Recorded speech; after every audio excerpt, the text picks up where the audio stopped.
ভিডিওটি শুধুমাত্র এডুকেশনাল পারপাসের জন্য বানানো হয়েছে। আমি কোনো সেবি রেজিস্টার ফাইন্যান্সিয়াল অ্যাডভাইজার নয়। কেউ যদি বাই অথবা সেল করেন নিজের রিস্কে নিজে করবেন।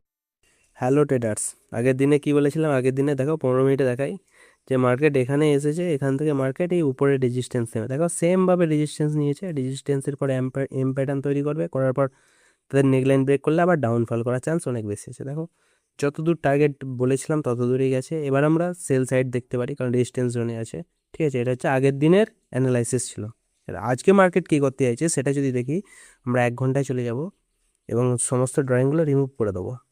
আর আজকে নতুন করে সাপোর্ট রেজিস্ট্যান্স জোনটা নেবো। দেখো মার্কেট এখন রেজিস্ট্যান্স জোনে ট্রেড করছে। যদি রেজিস্ট্যান্স জোন খুঁজি আমরা, তবে এটা হচ্ছে একটা রেজিস্ট্যান্স জোন।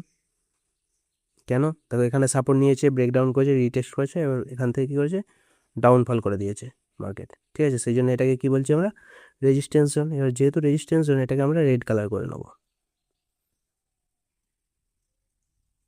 হলো, এটা গেল রেজিস্ট্যান্স জোন। আর এখানে সাপোর্ট কোথায় আছে যদি আমরা খুঁজি, দেখো এটা একটা সাপোর্ট জোন। যদি বলি কেন, দেখো মার্কেট এখানে সাপোর্ট নিয়েছে, নিয়ে আপসাইড মুভ দিয়েছে, আবার ব্রেকডাউন করেছে, রিটেস্ট করতে এসেছে, আসার পর আবার ডাউনফল দিয়েছে, আবার ব্রেকআউট করে দিয়েছে, রিটেস্ট করেছে এবং আপসাইড মুভ দিয়েছে। তার মানে এটা একটা স্ট্রং সাপোর্ট জোন হয়ে গেল। সাপোর্ট জোনটাকে যদি আমরা একটু ঠিকঠাক ড্র করে নিই, দেখো এটা একটা সাপোর্ট জোন। যেহেতু সাপোর্ট জোন, এটাকে আমরা কি কালার করে নেবো, গ্রিন কালার। দেখো এরপর মার্কেট কি করবে, তার জন্য আমরা এর পরবর্তী সাপোর্ট আর পরবর্তী রেজিস্ট্যান্স জোনগুলোকে আমরা টেনে নেবো। দেখো তাহলে এর পরবর্তী যদি আমরা সাপোর্ট খুঁজি, এটা রেজিস্ট্যান্স খুঁজি তো এটা, আর যদি আমরা সাপোর্ট খুঁজি তাহলে কী হয়ে যাচ্ছে, এটা কাছাকাছির মধ্যে।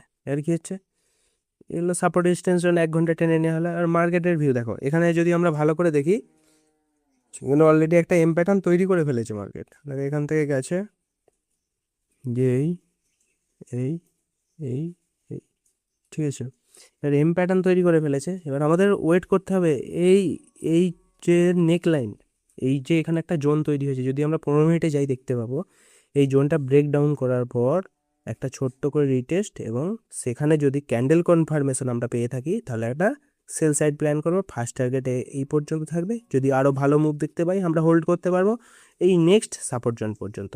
এটা গেল সেল সাইড ভিউ। আর যদি আপসাইড ভিউ দেখি, তাহলে কি দেখতে পাবো, দেখো এখান থেকে মার্কেট যদি আবার এখান থেকে মার্কেট ঘুরে যেতে পারে, ঘুরে গিয়ে একে যদি ব্রেকআউট করে দেয়, তাহলে একটা রিটেস্ট করার পরে আমরা এখানে কোনো ক্যান্ডেল কনফার্মেশন থেকে বাই সাইড প্ল্যান করবো এবং টার্গেট থাকবে তাদের এই পর্যন্ত। ঠিক আছে, বা মার্কেট শুধু ওটা কেন, মার্কেট ওখান থেকে আবার এখান থেকে এখানে আবার সাপোর্ট নিয়ে তারপরে এখানে কোনো ডব্লু প্যাটার্ন বা হেড অ্যান্ড শোল্ডার প্যাটার্ন বানিয়েও মার্কেট কী করতে পারে, এবং আপসাইড মুভ দিতে পারি। ঠিক আছে, আমাদের সবসময় এন্ট্রির আগে কনফার্মেশন নিতে হবে এবং অপেক্ষা করতে হবে যে মার্কেট ঠিকঠাক প্যাটার্ন তৈরি করছে কিনা। আর 15 মিনিট যদি দেখি, দেখো এম প্যাটার্ন তৈরি করেছে, এর নেকলাইন এখানটা, ধরো এখানে এটা যদি আমরা জোনটা নিই, এখন টানছি না, কিন্তু যদি এটা একটা ভালো সাপোর্ট জোন হয়ে গেছে, যেখান থেকে সাপোর্ট নিয়ে মার্কেট আপসাইড মুভ দিচ্ছে। এবার মার্কেট কী করবে বা কখন ঠিকঠাক এন্ট্রি পাবো, তার জন্য আমাদের কী করতে হবে, অপেক্ষা করতে হবে। ব্রেকআউট বা ব্রেকডাউন করবে, তারপরে আমরা প্ল্যান করব যে এন্ট্রি নেব না নেব না। দেখো 15 মিনিটেও তাহলে সেম ভিউ হচ্ছে। এখান থেকে এই সেল প্ল্যান করতে পারি, এটা ব্রেকআউটের পর রিটেস্টে আমরা বাই প্ল্যান করতে পারি, বা এখান থেকে যদি মার্কেট ডাইরেক্ট এখানে চলে আসে, এখানে যদি ডব্লু প্যাটার্ন বা হেড অ্যান্ড শোল্ডার প্যাটার্ন বানায়, তখন আমরা কী করব, বাই সাইড প্ল্যান করব। Thank you for watching this video. If you enjoyed it, please hit the like button and the bell notification icon.